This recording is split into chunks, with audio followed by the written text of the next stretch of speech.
মক্কার আশেপাশের যত গোত্রের লোকেরা ছিল তারা কিন্তু এইভাবে শহর বান্ধব লোকদের সন্তান নিয়ে যেত কিছু উজরাত পাওয়ার জন্য, কিছু লভ্যাংশ পাওয়ার জন্য, কিছু টাকা পয়সা পাওয়ার জন্য। সেই একই নিয়মে ওই তায়েফ থেকে ৮-১০ জন মহিলা এক কাফেলা একই সঙ্গে রওনা দিয়েছেন মক্কায়। কোথায়?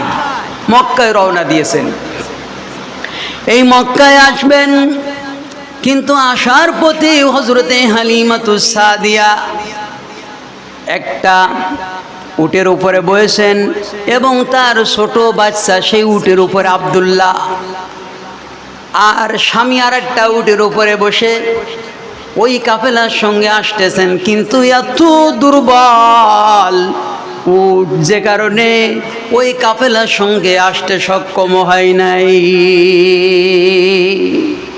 সবাই আগে আগে চলে আসতেছে, হালিমা তোমার উট এত দুর্বল, তোমরা কিভাবে আমাদের সাথে যাবে, আর আমরা তোমাদের জন্য কতবার দেরি করব। সেই সময় তায়েফে অভাব দুর্ভিক্ষ এত বেশি ছড়িয়ে পড়েছে যে একবেলা ঠিক মতো বকরি উটের দুধ পান করে তৃপ্তি সহকারে ঘুমানোর মতো সক্ষম কেউ ছিল না।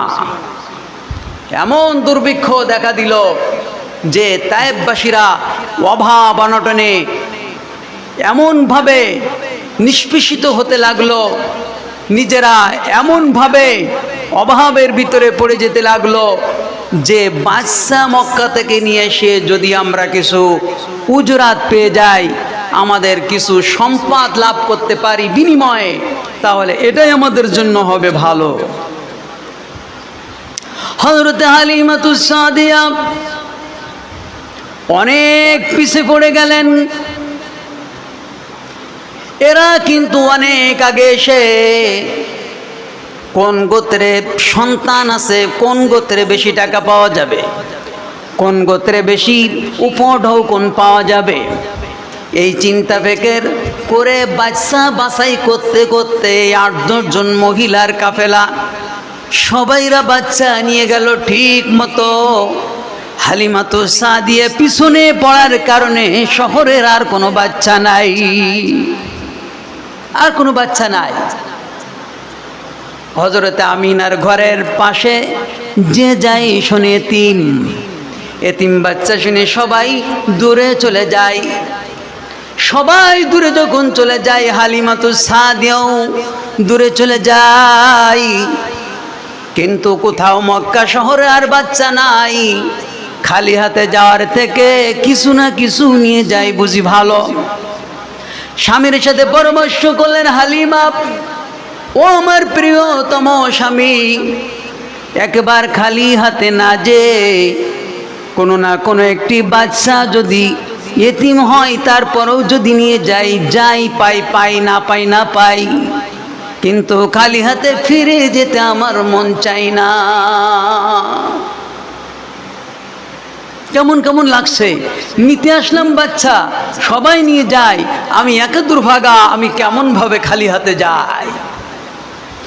স্বামী অনুমতি দিলেন, হালিমা যদি বাচ্চাটা ভালো হয়, দেখতে ভালো লাগে, তাহলে বাচ্চাটা নাও। হযরতে হালিমা বললেন, আমি তখন আমিনার ঘরে প্রবেশের অনুমতি চাই। অনুমতি পাই। আমি আব্দুল্লাহ সন্তান আমিনার কোলে যখন দেখতে পাইলাম, আমি চক্ষু আর এদিক ওদিক ফিরাইতে পারি না রে। আমি শিশু বাচ্চা মুহাম্মদুর রাসূলুল্লাহকে দেখে আমার নয়ন শীতল হয়ে গেছে। আমি সঙ্গে সঙ্গে বললাম, আমিনা রে, এই বাচ্চা আমার কোলে দে রে। সঙ্গে সঙ্গে হালিমাতুস সাদিয়া কোলে নিলেন। হালিমা বলেন, আমার কোল শীতল হয়ে গেল। এই কোলে যখন নিলেন, স্বামীর কাছে নিয়ে আসলেন আর বললেন, দেখো আকাশের পূর্ণিমা চাঁদ আমার কোলে ধরা পড়েছে। শুধু হালিমা না, প্রশংসা শুধু হালিমা করে না, আল্লাহ রাব্বুল আলামিন হুজুর জিবরিলকে ডাক দিলেন, জিবরিল রে, আমার ছোট্ট নবী মুহাম্মদুর রাসূলুল্লাহকে কেমন দেখা যায় রে? হযরত জিবরিল আমিন ডাক দিয়ে বললেন, আল্লাহ পাক এত সুন্দর যে দেখা যায়, আমি জিবরিল আদম আলাইহিস সালাম থেকে ওহী নিয়ে এসেছি। ইউসুফ নবীর দিকে তাকাইয়া কেউ ফল কাটার সৌভাগ্য লাভ করে নাই। মিশরের মহিলারা ফল কেটে গিয়ে আর ওদিকে ইউসুফের দিকে তাকাতে গিয়ে ইউসুফের দিকে তাকাইয়া আমি জানতে পারি আমি জিবরিল। ইউসুফের দিকে তাকাই, হতবাক হয়ে যায় তার চেহারা দেখে। মহিলারা ফল কাটতে গিয়ে সব আঙ্গুলগুলো কেটে কেটে ফেললো। শেষে যখন বলা হলো জুলাইখার পক্ষ থেকে তোমাদের ফলকে কতটা কেটেছো, ইউসুফ তো ঘর থেকে বের হয়ে গেছে। আমি জিবরিল তখন জানি, আমি জিবরিল তখন দেখেছি সবাই ইউসুফকে তাকাইয়া এমন পাগল হয়েছে, ওরা যদি মুহাম্মদুর রাসূলুল্লাহকে দেখতো তাহলে হাত কেটে ফেলতো না। মিশরের মহিলারা কল্লা কেটে দিত মুহাম্মদুর রাসূলুল্লাহর জন্যে। আল্লাহ পাক এত চেহারার ইউসুফের কাছে ওহী নিয়ে গিয়েছি, কিন্তু মুহাম্মদ সাল্লাল্লাহু আলাইহি সাল্লামকে আপনি যত সুন্দর করেছেন, আমার মনে হয় পৃথিবীর সব নবী রাসূল যদি এক জায়গায় করা হয় মুহাম্মদুর রাসূলুল্লাহর মতো সুন্দর হবে না।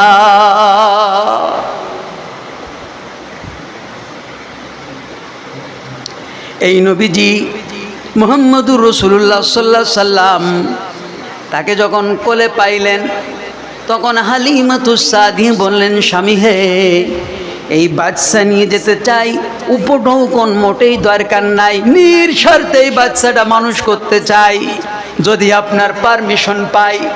স্বামী তখন বললেন, হালিমা রে, এই বাচ্চা নিয়ে চলো, কিছু হোক আর না হোক বাচ্চাটা দেখি আমরা তৃপ্তি লাভ করতে পারি।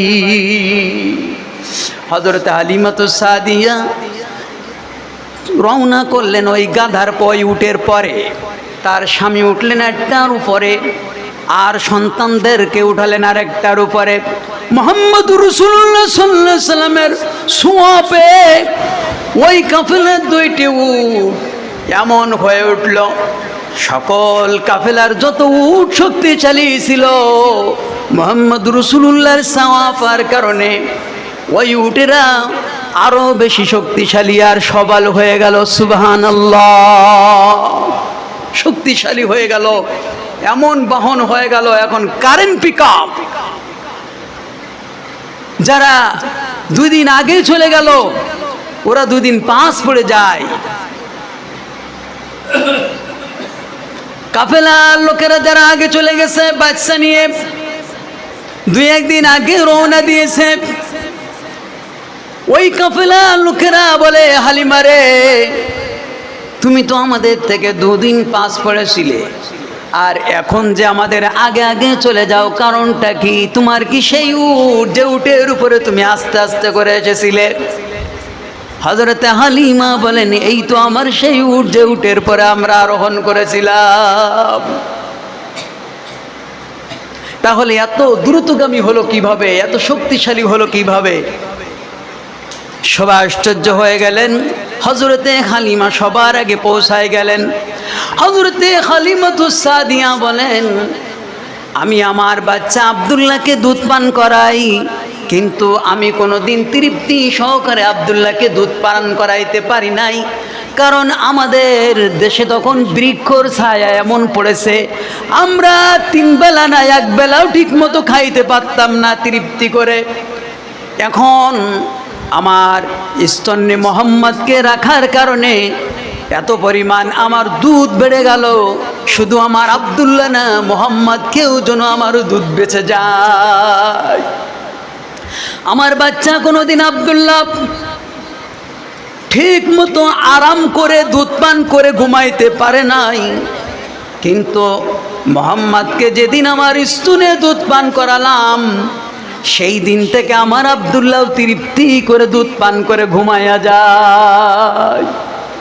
মুহাম্মদুর রাসূলুল্লাহ ছোট্ট বাচ্চাকে যখন আমি নিয়ে আসি, আমি নিয়ে আসার সঙ্গে সঙ্গে দেখতে পারি আমার বৃক্ষের ফল ফলাদিগুলো বৃদ্ধি পেয়েছে, ছোট ফলগুলো বড় হয়ে যায়, আমার জমির চাষগুলো উর্বর হয়ে যায়, আমার জমিতে যা ফসল হওয়ার দরকার তার অধিক গুণ বৃদ্ধি পেয়ে যায়।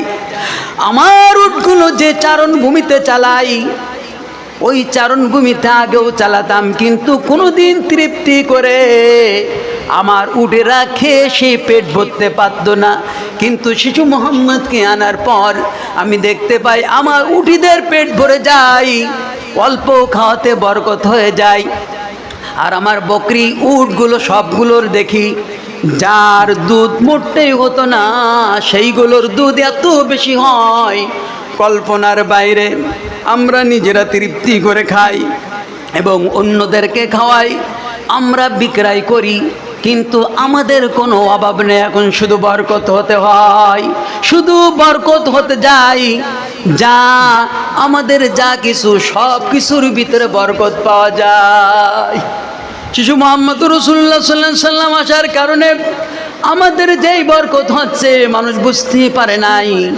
অন্যদের রাখালদেরকে পিটুনি দেয়, বকাবকি করে অন্যরা, মালিকেরা, এই রাখালেরা হালিমা কোন বনভূমিতে চালাই, উট বকরিগুলো সেই বনভূমিতে তোমরাও খাবে। হালিমার উট মহিষ ছাগল বকরিতে মোটামুটি ভালো দুধ দেয়, আমাদের দেয় না কেন?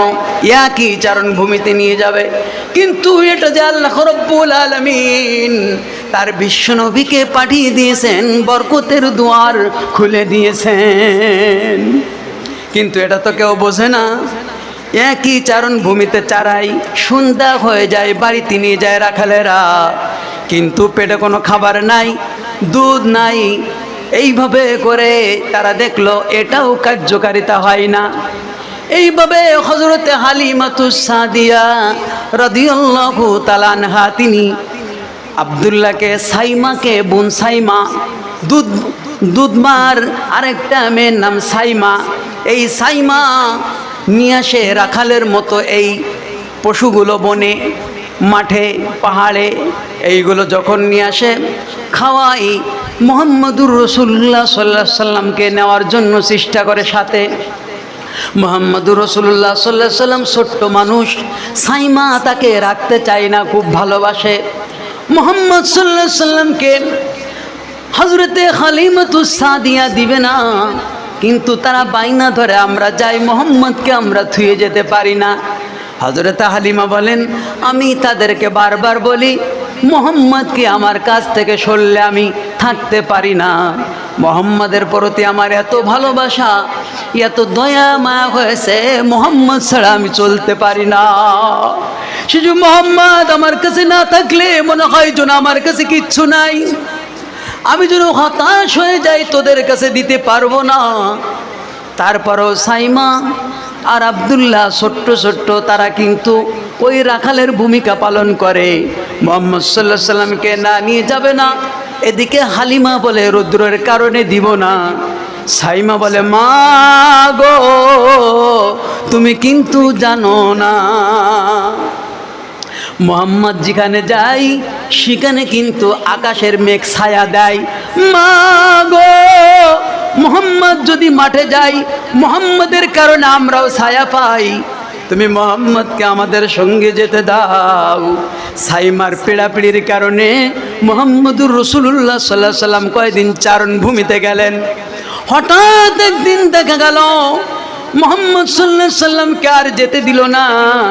হযরতে হালিমাতুস সাদিয়া কোন না কোন বিপদ হয়ে যাবে, আমি এত সুন্দর শিশুকে, বাচ্চাকে আমি তোমাদের হাতে ছেড়ে দিতে পারি না।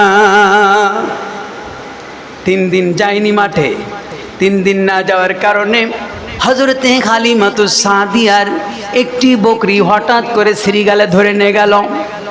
শ্রীগাল যখন ধরে নিয়ে গেল, সাইমা আব্দুল্লাহ এসে কান্না করে শুরু করে দিল, মা গো, সব থেকে প্রিয় যেটা তোমার বকরি, সেইটা কিন্তু শ্রীগালে নিয়ে গেছে। হালিমাতুস সাদিয়া তখন চোখের পানি টপ টপ করে ফেলাতে আসে। টপ টপ করে যখন চোখের পানি পড়ে, মুহাম্মদুর রাসূলুল্লাহ, মায়ার নবী, দয়ার নবী, ছোট্ট নবী হালিমাতুস সাদিয়ার কান্না দেখে সহ্য করতে পারল না। মুহাম্মদ সাল্লাল্লাহু আলাইহি ওয়াসাল্লাম চোখের পানি ফেলাই দিলেন আর বললেন, মা কি হয়েছে বলো। মুহাম্মদ, তোমার শুনতে হবে না, তুমি কষ্ট পাবে, তোমাকে কষ্ট দিতে পারি না। পিড়াপিড়ি করলেন, মা আমাকে না বললে আমি ছাড়ব না, আমাকে বলতে হবে। শিশু মোহাম্মদকে যতক্ষণ পর্যন্ত হালিমা বলেন আমি না বলেছি, ততক্ষণ পর্যন্ত আমাকে শিশু মোহাম্মদ পিড়াপিড়ি ছাড়ে নাই। আমি বাধ্য হয়ে বললাম, ও শিশু মোহাম্মদ, এইমাত্র সাইমা আমাকে সংবাদ দিল বকরির ভিতরে সব থেকে পছন্দনীয় ভালো যে বকরিটা, সেইটা আমাদের শ্রীগালে নাকি নিয়ে গিয়েছে, এজন্য আমি চোখের পানি ছেড়ে দিয়েছি। মা আমি কিন্তু ওই জংলায় যেতে চাই, আমি জানতে চাই আমাদের বকরিটা কই, আমি বকরিটার ব্যবস্থা করে দিই, তারপর বাড়ি আসবো। তখন মোহাম্মদকে বলে, এখন প্রায় সন্ধ্যামুখী হয়ে গেছে, এখন যাওয়া যাবে না। মুহাম্মদ সাল্লাল্লাহু আলাইহি ওয়াসাল্লাম বলে, কিছুতেই হবে না, আমাদের বকরি নিয়ে যাবে আর আপনার চোখের পানি আমি দেখতে পারবো না। হযরত মুহাম্মদুর রাসূলুল্লাহ সাল্লাল্লাহু আলাইহি ওয়াসাল্লাম শিশু নবী জংলার পাশে গিয়ে ডাক দিলেন, চিৎকার করে ডাক দিলেন, ওরে জংলার পশু পাখি, তোরা কই, তোরা কোথায়? যখন মুহাম্মদ সাল্লাল্লাহু আলাইহি ওয়াসাল্লাম ডাক দিলেন, সব পশু পাখিগুলো, জংলার সব কীট পতঙ্গগুলো মুহাম্মদ সাল্লাল্লাহু আলাইহি ওয়াসাল্লামকে, শিশু নবীকে এসে সালাম দেয়। নবীজিকে সালাম জানাই। হালিমা বলেন, সব আমি দুই চোখে দেখি, দৃশ্য দেখে আমি অবাক হয়ে যাই। শিশু মোহাম্মদ ডাক দেয় জংলার পশুকে, আর সব এসে মোহাম্মদের কদমে এসে পড়ে। নবীজি যখন ডাক দিলেন, ও জংলার শ্রীগালেরা, কে আমার মায়ের প্রিয়তম ছাগলটি, বকরিটি ধরে নিয়ে গিয়েছ? তোমরা কি জানো না আমার মায়ের সব থেকে প্রিয় ছাগল আমি শিশু মোহাম্মদ যেখানে আছি, তোমরা এমন নিষ্ঠুর কাজ কি করে করতে পারো? আমি যখন দেখলাম মোহাম্মদ এই কথা বলে, তখন শ্রীগালের ভিতরে যে শ্রীগালটা ধরেছে, ওই শ্রীগালটা আমার মোহাম্মদের পায়ে এসে সালাম দেয়, মানুষের ভাষায় কথা বলে, আর বলে, ইয়া রাসূলুল্লাহ, নবী গো, এই যে বকরিটা আমি নিয়ে গেছি, কারণ কিন্তু ধরার উদ্দেশ্য নয়, খাওয়ার উদ্দেশ্য নয়। আপনি কয়েকদিন মাঠে এসেছিলেন, জংলায় এসেছিলেন, আমরা কিন্তু দূর থেকে আরে আবডালে আপনার চেহারা মুবারক আমরা দেখতাম, কিন্তু এই 3 দিন যে আপনি আসেন নাই, আপনার বিরহ ব্যথায় আমরা জংলার ভিতরে সহ্য করতে পারছি না। ফোন দিয়ে আসলাম, পরামর্শ করলাম, যদি হালিমার ছাগলের ভিতরে প্রিয় ছাগলটি ধরে এনে রাখা যায়, হযরত মুহাম্মদুর রাসূলুল্লাহ অবশ্যই তিনি এই ছাগল, এই বকরি ছাড়াইতে দয়ার নবী, মায়ার নবী যখন জানতে পারবেন, তখন এই বকরি ছাড়াইতে আসবেন, তাই আমরা রেখে দিয়েছি, খাই নাই। ইয়া রাসূলুল্লাহ, এক্ষুনি আপনার ছাগল এনে পৌঁছাই দিব। সঙ্গে সঙ্গে হালিমা বলেন, আমি দেখলাম মুহূর্তের মধ্যে জংলার শ্রীগাল ছাগলটি এনে মুহাম্মদুর রাসূলুল্লাহ সাল্লাল্লাহু আলাইহি ওয়াসাল্লামের কাছে ছেড়ে দিয়ে গেল। নবীজির বিরহ ব্যথায় যদি শ্রীগালেরাই পরামর্শ করে বকরি ধরে নিয়ে যেতে পারে, আমরা নবীর আদর্শ মেনে নবীর সাথে জান্নাতে যেতে চাই কি চাই না? এজন্য শিশু নবীর আদর্শ, শিশু নবীকে দেখার জন্য সবাই পাগল ছিল। নবীজিকে এরপরে আবার মাঠে কিছুদিন আসতে সুযোগ দিলেন, বকরি চালাতে সুযোগ দিলেন। তার আগ দিয়ে শিশু মোহাম্মদ সাল্লাল্লাহু আলাইহি ওয়াসাল্লাম 2 বছর যখন হয়ে গেল, 2.5 বছর মতান্তরে, তখন শিশু মোহাম্মদ সাল্লাল্লাহু আলাইহি ওয়াসাল্লাম দুধ ছাড়ান দিলেন। দুধ ছান দেওয়ার পরে হযরতে হালিমাতুস সাদিয়া বলেন, আমাদের মন চাই না, কিন্তু মন চাই না, তারপরে মুহাম্মদ সাল্লাল্লাহু আলাইহি সাল্লামকে আমরা কিন্তু নিয়ে গেলাম এই মক্কায়। কিসের কারণে? যে মুহাম্মদ সাল্লাল্লাহু আলাইহি সাল্লামকে পৌঁছায় দেওয়া, আমানাতকে পৌঁছায় দেওয়ার দায়িত্ব নিয়ে 2.5 বছর 3 বছরের কাছাকাছি যখন হয়ে গেছে, তখন তাকে ফেরত দেওয়ার জন্য, কিন্তু মন চাই না, আমার ছেলেমেয়েরাও যেতে দিতে চায় না, এরপরও দায়িত্ব আমাদের পালন করতে হবে। তবে শিশু মুহাম্মদ সাল্লাল্লাহু আলাইহি সাল্লাম 2.5 বছর 3 বছরের বাচ্চা, মনে হয় যেন 6 বছর হয়ে গেছে। তার সুঠাম দেহ, তার সৌন্দর্য, তার গঠন এত সুন্দর যে মানুষ মনে করবে এটা 6 বছরকে বাচ্চা। মুহাম্মদ সাল্লাল্লাহু আলাইহি সাল্লামকে আমরা নিয়ে গেলাম, মনের অজান্তে দিব না। তারপরেও হালিমা বলেন, যখন আমিনার কাছে দিব, কিন্তু বাহানা করলাম যে হালিমা, আমি আমিনার কাছে বাহানা করলাম যে তোমাদের মক্কায় এখন প্লেগ রোগ হয়েছে, এর ভিতরে যদি মুহাম্মদকে রাখো তাকেও প্লেগ রোগে ধরতে পারে, অর্থাৎ বসন্ত রোগ মহামারী ছড়াই পড়ছে, জন্য শিশু মুহাম্মদকে আমাদের কাছে আবার দিয়ে দাও। মন চাই না, কিন্তু ছলনা বলনা দিয়ে শিশু মুহাম্মদকে আবার নিয়ে নিলাম। আমেনা বলেন, যদি তোমরা আবার আগ্রহের সাথে নিতে চাও, অনেক আগ্রহ দেখাও, তাহলে তোমরা নিয়ে যাও। আবার নিয়ে আসলাম, শিশু মুহাম্মদকে রাখলাম, চারণভূমিতে আবার পাঠালাম। চারণভূমিতে যাওয়ার পর হঠাৎ করে দেখা যায় আমার আব্দুল্লাহ চিৎকার করে ডাক দিয়ে বাড়ির ভিতরে সে ঢুকেছে আর বলে, মা গো, আমার দুধ ভাইকে কিন্তু আক্রমণ করেছে কারা এসে। দেখলাম 2 জন আগন্তুক সাদা পোশাক পরিহিত, তারা এসে পাহাড়ের উপরে শিশু মুহাম্মদকে ধরে যেন ফেড়ে ফেললো। এই দৃশ্য দেখে আমি সহ্য করতে পারি নাই। মা, দ্রুত যাও যদি মুহাম্মদকে বাঁচাতে চাও। হালিমা বলেন, সঙ্গে সঙ্গে আমার স্বামীকে আমি ডাক দিলাম। স্বামী এবং আমি সন্তানরা মিলে দৌড় দিলাম। চারণভূমিতে গিয়ে দেখি মুহাম্মদ, শিশু মুহাম্মদ মনের ভিতরে কেমন যেন একটা ভয়ের ছাপ রয়েছে, আর বসে আছে পাহাড়ের পাদদেশে। আমরা জিজ্ঞাসা করলাম, ও বাবা, তোমার কি হয়েছে, মনের ভিতরে কেন এই ভয়ের ছাপ? বললেন, মা, 2 জন আগন্তুক দেখতে পাইছি আসলো। তারা সাদা পোশাক পরিহিত, সুন্দর চেহারা, উজ্জ্বল মানুষ। আমি দেখলাম আমাকে ধরলো, তারা শুয়াই ফেললো, কি যেন অস্ত্র আনলো আর পানি নিয়ে আসলো, আমার বুক পেড়ে ফেললো, কি যেন বুকের ভিতরে তলাশ করলো।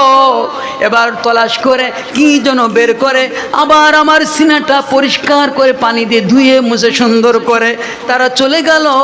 আমাকে আবার এই সিনা লাগিয়ে দিল, আবার আগের মতো লেগে গিয়েছে। আল্লাহু আকবার।